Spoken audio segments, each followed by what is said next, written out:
Hello, welcome guys. Today in this video, I'm going to show you how to show support assist background apps in industrial PC or laptop.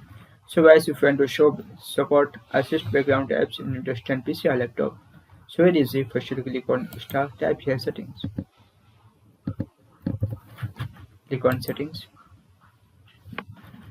click on privacy, scroll down, click on background apps, scroll down. Here option support assist. So as if you want to enable or turn on, so select on position. That is. So guys, this is very simple and easy method if you want to show support assist background apps in industrial PC or laptop. Thank you for watching this video. Please like, share and subscribe to my channel for latest update. Please comment this video useful or not. Thank you for watching this video.